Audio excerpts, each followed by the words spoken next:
नमस्कार, आप देख रहे हैं जन जन की आवाज न्यूज भारत। आपको बता दें कि लखनऊ के गोसाईगंज के आलोक अस्पताल की लापरवाही से प्रसूता की मौत। तीनों बच्चियों के सिर से उठा मां का साया। मृतका के पति ने कहा, परेशानी कोई सुनने को तैयार नहीं।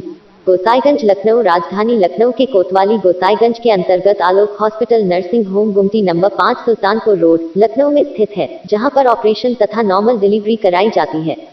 इसी अस्पताल में गुड़िया नाम की एक महिला की मृत्यु प्रसव के बाद हो जाती है, जिसके बाद गुड़िया के पति कोमल कुमार के द्वारा अस्पताल प्रबंधन के ऊपर लापरवाही का आरोप लगाया जाता है, जिसमें अस्पताल प्रबंधन अपनी लापरवाही स्वीकार करता है, जिसका वीडियो भी मृतका के पति के पास है। मृतका के पति कोमल कुमार पुत्र जगत नारायण निवासी सेलू मऊ कोतवाली नगराम जनपद लखनऊ के अनुसार वह अपनी पत्नी गुड़िया को 5 मार्च की सुबह करीब 10 बजे डिलीवरी के लिए आलोक हॉस्पिटल एवं नर्सिंग होम ले जाता है तथा उसको भर्ती करा देता है। उसके बाद अस्पताल प्रबंधन की तरफ से 35 से 40 हजार लगेगा ऐसा कहकर 10,000 एडवांस जमा करा लेते हैं। जांच के दौरान पता चलता है कि गुड़िया के शरीर में 7.4 खून की मात्रा है, जो भी प्रसव के लिए उपयुक्त नहीं है, जिसके बाद अस्पताल के डॉक्टर के द्वारा कोमल कुमार को 3 यूनिट खून लेने के लिए दुबग्गा एरा मेडिकल कॉलेज भेज दिया गया। कोमल कुमार ने बताया कि वह खून की 3 यूनिट लेकर तेलीबाग पहुंचा था कि अस्पताल की तरफ से फोन आया कि आपकी पत्नी की तबीयत ज्यादा खराब है, आप जल्दी आ जाए। जब कोमल कुमार अस्पताल पहुंचा तो उसकी पत्नी की हालत बेहद खराब थी।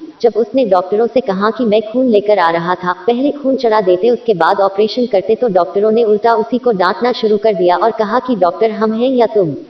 ऑपरेशन के बाद से ही गुड़िया की तबीयत बिगड़ती ही गई। इसी बीच 6 मार्च को सुबह 9 बजे जब एक नर्स बिस्तर बदलने के आए और गुड़िया को खड़ा हो जाने के लिए कहा, इसी दौरान खून की कमी तथा टांकों में खिंचाव होने के पश्चात गुड़िया की हालत और खराब होती गई, जिसके बाद डॉक्टरों ने हॉस्पिटल से कोमल कुमार को किसी और अस्पताल में ले जाने को कहा।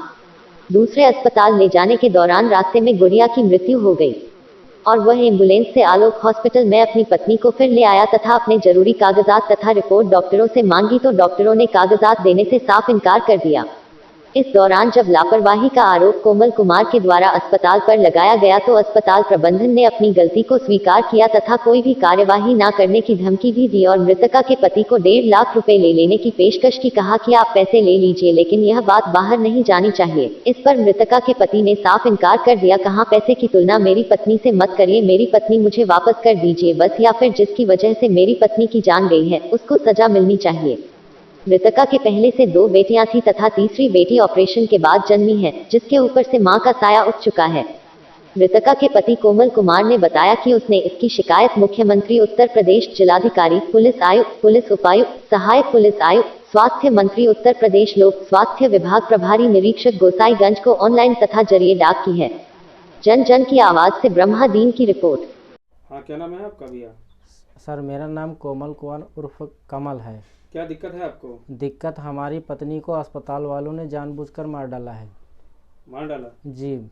ये कौन से अस्पताल वालों ने? ये सर 5 नंबर गुमटी आलोक अस्पताल, जिसकी वजह से मेरी पत्नी की क्या हुआ था? किस वजह से वहाँ पे गए थे? सर, मेरी पत्नी की डिलीवरी का समय था। मैं मतलब वहीं जांच करवाने के लिए, दिखाने के लिए वहाँ पर गया था। तो इन्होंने एडमिट कर लिया?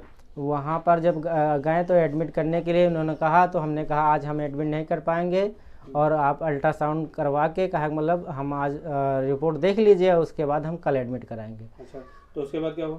उसके बाद सर ये हुआ कि उन्होंने कहा कि आप 6 तारीख को सुबह आ जाइए 9:30 बजे। हम 9:30 बजे वहाँ पहुँच गए अपने पेशेंट को लेकर और वहाँ पर सारी रिपोर्टें हमने उनको दिखाई। सारी रिपोर्टें ठीक थी? जी सर, हमारी सारी रिपोर्टें नहीं ठीक थी। हमारे कहने के अनुसार हमारी वाइफ को 7.4 ब्लड था और कम था, ब्लड बहुत कम था। इसकी वजह से हमने डिलीवरी के समय से पहले हमको एडमिट करा दिए कि इसलिए कि हमारी खून कम होने की वजह से डॉक्टर ने खून के लिए लिखा होगा। जी, हम डॉक्टर साहब ने ये कहा कि हम अपनी पत्नी को एडमिट कर दीजिए और ब्लड चढ़ाने के बाद हम आप पत्नी का ऑपरेशन करेंगे। तो क्या खून चढ़ाया गया था? जी सर, खून नहीं चढ़ाया गया। हमको ये सैंपल और ग्रुप बता के हमको लखनऊ भेज दिया गया कि आप जाइए ब्लड लेके आइए, हम ब्लड चढ़ाएंगे, उसके बाद कल आपकी पत्नी का ऑपरेशन होगा। उसके बाद ब्लड चढ़ाया गया? नहीं सर, उसके बाद ये हुआ कि हम जब ब्लड लेने चले गए तो हम वहाँ से वापस लौट रहे थे, पता लगा कि आपकी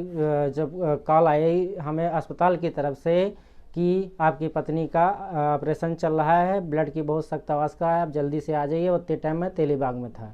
इन्होंने ऑपरेशन करने से पहले आपको बताया था? जी सर, हमको नहीं बताया गया, इसीलिए कहा मतलब इन्होंने कहा कि हमारे सर्जन जब वहाँ से हम ब्लड लेके वापस आ गए तो हमारे डॉक्टर साहब से कहा कि हमने कहा सर हमारी गैर मौजूदगी की वजह से आप ऑपरेशन क्यों कर दिए? पहली बात ब्लड कम था और आपने कहा था ब्लड चढ़ाने के बाद ऑपरेशन होगा। तो डॉक्टर साहब ने कहा कि हमारे सर्जन किसी का वेट नहीं करते हैं, ये डॉक्टर साहब ने कहा।